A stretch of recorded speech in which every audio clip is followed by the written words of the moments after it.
आज हम आलू पालक की ऐसी मजेदार, टेस्टी और स्वादिष्ट सब्जी की रेसिपी बनाने वाले हैं। तो क्या आपने इस तरीके से कभी आलू पालक की सब्जी को ट्राई किया है? नहीं भी किया है तो एक बार आप इस तरीके से ज़रूर ट्राई करना, आपको बहुत ही ज़्यादा पसंद आएगी। इसे बनाना बहुत ही आसान है और खाने में बहुत ही ज़्यादा टेस्टी बनती है। तो चलिए हम इसे बनाना स्टार्ट करते हैं। तो इसे बनाने के लिए यहाँ पर मैंने 150 ग्राम पालक ली है। इसको मैंने इस तरीके से तोड़ लिया है और अब हमें इस पालक को धोकर इस तरीके से बारीक बारीक कट करना है। तो यहाँ पर हमने पालक को धोकर कट कर लिया है और अब हमें इसमें तकरीबन 1/4 चम्मच नमक डालना है। नमक डालने से पालक में का सारा पानी रिलीज हो जाएगा और साथ ही साथ में पालक भी हमारी थोड़ी सॉफ्ट हो जाएगी। नमक को पालक में मिक्स करने के बाद में हमें इसे ढककर सिर्फ 5 मिनट के लिए रख देना है। 5 मिनट बाद हम ढक्कन हटाएंगे और आप देख ही सकते हो पालक ने कितना सारा पानी छोड़ दिया है। और अब हमें सारी पालक को एक साइड में करना है और इस पालक को इस तरीके से चम्मच से दबाकर इसमें का सारा पानी निकाल लेना है। आप चाहो तो इसे हाथों से निचोड़ सकते हो। इस पानी को आप फेंके नहीं, क्योंकि ये पानी बहुत ही ज़्यादा हेल्दी होता है। आप इस पानी को ग्रेवी में इस्तेमाल कर सकते हो या फिर इसमें आधे नींबू का रस निचोड़ कर पी सकते हो। तो यहाँ पर हमारी जो पालक है वो ड्राई सी हो गई है और अब हमें इसमें कुछ पीसे हुए मसाले डालना है, जिसमें हम 1/4 चम्मच लाल मिर्च पाउडर डालेंगे, 1/4 चम्मच हल्दी पाउडर डालना है, 1/4 चम्मच गरम मसाला डालेंगे, 1/4 चम्मच धनिया पाउडर डालना है और 1/4 चम्मच नमक डालना है। पीसे हुए मसालों को हमें पालक में अच्छी तरीके से मिक्स करना है। तो यहाँ पर मैंने पीसे हुए मसालों को पालक में मिक्स कर लिया है और अब हमें इसमें एक मीडियम साइज का बॉईल करा हुआ आलू डालना है। तो यहाँ पर आपका जो आलू है वो ज़्यादा भी ओवर कुक पका हुआ नहीं होना चाहिए, क्योंकि आलू में पहले से ही काफ़ी सारा मॉइस्चर होता है। आलू को हमें इस तरीके से ग्रेट करके डालना है और अब हमें इसमें बेसन डालना है। तो यहाँ पर मैंने आधा कप के इतना बेसन लिया है। बेसन को हमें थोड़ा-थोड़ा करके डाल देना है, एक साथ नहीं डालना है। जितना आपको बाइंडिंग के लिए ज़रूरत पड़े उस हिसाब से।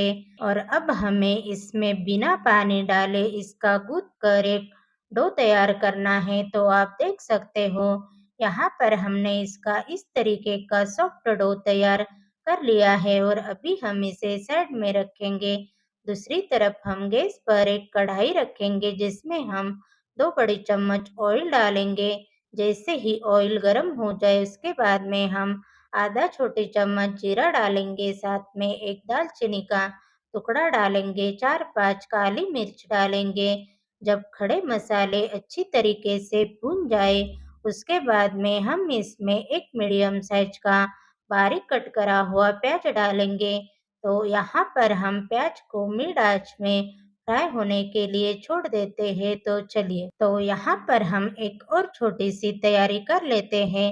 तो यहाँ पर हम एक ग्राइंडर जार में 4 बड़े साइज की लहसुन की कली डालेंगे, 2 से 3 हरी मिर्च डालना है, 1 इंच अदरक का टुकड़ा डालेंगे, 4-5 सूखे नारियल के टुकड़े डालना है और अब हम इसमें एक मीडियम साइज का कटा हुआ टमाटर डालेंगे और इसका इस तरीके का थोड़ा दरदरा सा पेस्ट बना लेंगे। दूसरी तरफ हमारे जो प्याज है वो भी गोल्डन ब्राउन कलर में आ चुके हैं और अभी जो हमने ग्राइंडर करा हुआ सारा पेस्ट डालना है और साथ में कलर के लिए आधा छोटी चम्मच कश्मीरी लाल मिर्च पाउडर डालेंगे, 1/4 चम्मच नमक डालना है और अब हमें इनको अच्छी तरीके से मिक्स करना है। तो यहाँ पर हमने इनको अच्छी तरीके से मिक्स कर लिया है और अब हमें इसमें तकरीबन आधा कप के इतना पानी डालना है और इस पेस्ट को ढक कर मिड आंच में 2 से 3 मिनट तक पका लेना है। जब तक ये पक रहा है तब तक हम दूसरी तैयारी कर लेते हैं। तो यहाँ पर हमारा जो गूथा हुआ डो है वो अच्छी तरीके से सेट हो गया है और अब हमें हाथों में थोड़ा सा ऑयल लगा लेना है और इस डो को थोड़ा सा तोड़ कर ले लेना है और इसकी एक छोटी सी लोई बनानी है। उसके बाद में हमें इस लोई को इस तरीके से थोड़ा लंबा लंबा चपटा चपटा कर लेना है। उसके बाद में इस तरीके से रोल तैयार करना है। इस रोल के अंदर तक हमारा जो मसाला है वो चला जाएगा और ये सब्जी खाने में बहुत ही ज़्यादा टेस्टी लगेगी। इसी तरीके से हमें सारे रोल को तैयार करना है। तो यहाँ पर मैंने सारे रोल को तैयार कर लिया है और अभी हमें इस रोल को साइड में रखना है।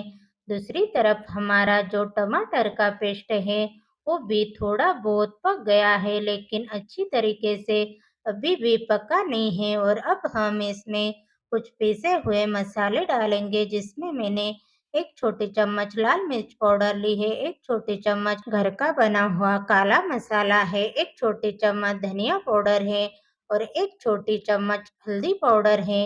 पीसे हुए मसालों को हमें अच्छी तरीके से मिक्स करना है। उसके बाद में हमें इसमें तकरीबन आधा कप के इतना पानी डालना है और इसे फिर से चम्मच से अच्छी तरीके से मिक्स करना है। उसके बाद में हमें इस मसालों के बीचों बीच में इस तरीके की कटोरी रखनी है, उसमें हमें थोड़ा सा पानी डालना है। उसके बाद में हमें इसके ऊपर हमारी जो रोल वाली थाली है उसे रखना है और इसे ढक कर मिड आंच में 4 से 5 मिनट तक पका लेना है। 4 से 5 मिनट बाद हम ढक्कन हटाएंगे और इस रोल वाली थाली को किसी कपड़े से पकड़कर बाहर निकालेंगे और साथ में इस कटोरी को भी बाहर निकालेंगे। कटोरी में मसाले लगे हैं, उसमें हम थोड़ा सा पानी डालेंगे और अब हम इस ग्रेवी को एक बार अच्छी तरीके से मिक्स करेंगे। उसके बाद में हम कुछ और पीसे हुए मसाले डालेंगे, जिसमें हम एक छोटी चम्मच गरम मसाला डालेंगे, एक छोटी चम्मच कस्तूरी मेथी डालना है, स्वादानुसार नमक डालेंगे। पीसे हुए मसालों को मिक्स करने के बाद में हम ग्रेवी के लिए तकरीबन आधा ग्लास के इतना पानी डालेंगे और इस ग्रेवी को ढक कर उबाल आने के लिए छोड़ देंगे। थोड़ी ही देर बाद ढक्कन हटाएंगे और ये देखिए ग्रेवी में अच्छी तरीके से उबाल आ गया है और अब हम इसमें हमारे आलू पालक के सारे रोल डालेंगे। इस रोल को हमें ग्रेवी में अच्छी तरीके से मिक्स करना है और इसे ढक कर मिड आंच में 4 से 5 मिनट तक पका लेना है। 4 से 5 मिनट बाद हम ढक्कन हटाएंगे और लास्ट में थोड़ा सा बारीक कट करा हुआ हरा धनिया डालेंगे। तो एक बार आप इस तरीके की आलू पालक की सब्जी को ज़रूर ट्राई करना, आपको बहुत ही ज़्यादा पसंद आएगी। तो फ्रेंड, आज की रेसिपीज़ की वीडियो आपको पसंद आए तो प्लीज़ हमारे चैनल को लाइक शेयर और सब्सक्राइब करना मत भूलना। तो मिलते हैं अगले वीडियो में एक और नई रेसिपी के साथ। तो तब तक के लिए बाय बाय।